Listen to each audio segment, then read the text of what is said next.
5 seconds.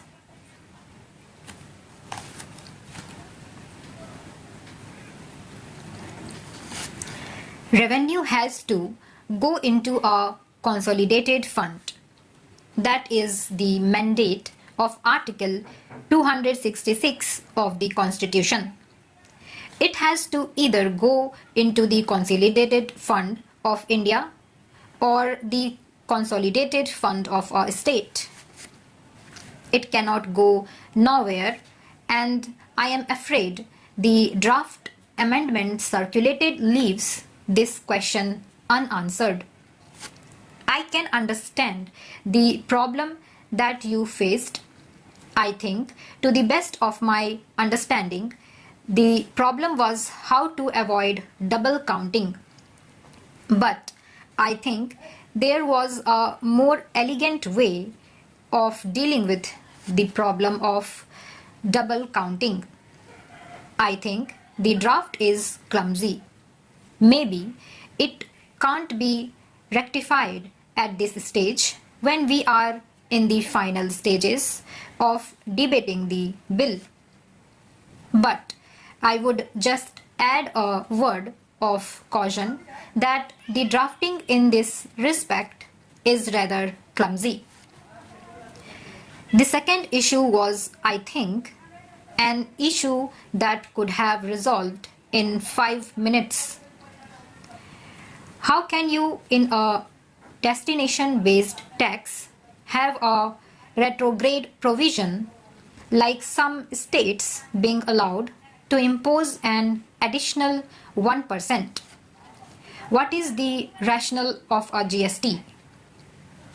The rationale of a GST is that we must avoid multiplicity of taxes, we must avoid cascading of taxes, and we must be able to capture every taxable transaction.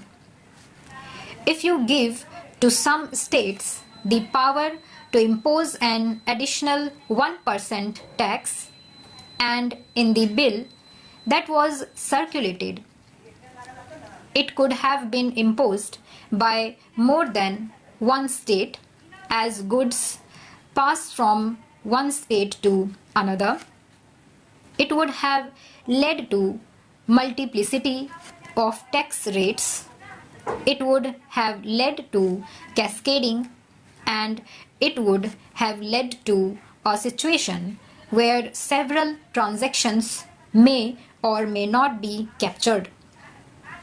This was immediately pointed out, but I think the government was, during that time, not today, rather stubborn.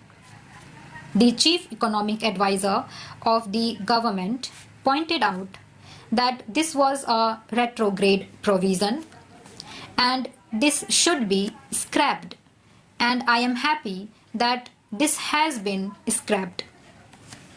GST does not stand only for goods and services tax. It also stands for good sense trims. Ultimately, for good sense trims, you have dropped the 1% tax, and I thank you for accepting our suggestion to drop the 1% tax. This would very well serve our purpose for GST as such. The second major issue is dispute resolution. Now, please remember that dispute resolution between the center and states, between one state and one or more states, between a group of states and a group of states, is not a matter on which the Constitution is silent. Whatever we do here, we must acknowledge the fact that the Constitution is not silent on dispute resolution between states. Article 131 speaks loud and clear. It provides for a machinery for dispute resolution. Nothing that we do here can derogate from Article 131 unless you amend Article 131, and that is not what we are doing today, which is why the bill introduced by the Finance Minister in 2011 laid out a clear provision for dispute resolution called the Dispute Resolution Authority, and recognized that dispute resolution is an exercise of judicial power. Just as the government is jealous of guarding its executive power, just as we in Parliament are jealous of guarding our legislative power, the judges of this country are jealous about guarding their judicial power. Time and again, the judges have said, if you encroach upon our judicial power, we will strike it down.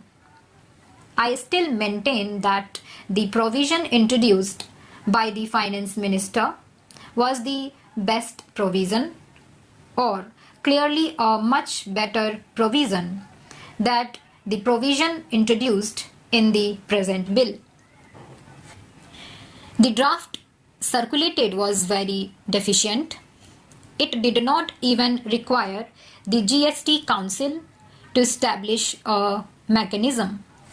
It says may lay down the modalities, and in discussions with us, and I believe discussions with other parties, it was pointed out to the government that this is hopelessly deficient. You must oblige the GST Council to set up a dispute resolution authority, and it must be set up with back date. A mechanism cannot be set up after the dispute arises. That is the difference between rule of law and rule by law.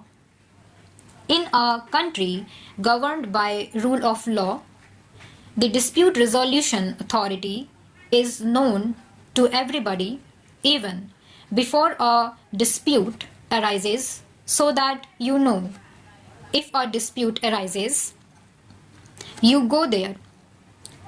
If you set up the machinery after the dispute, that is not rule of law. That is, show me the person and I will show you the rule. I am glad that some strengthening has been done to this provision.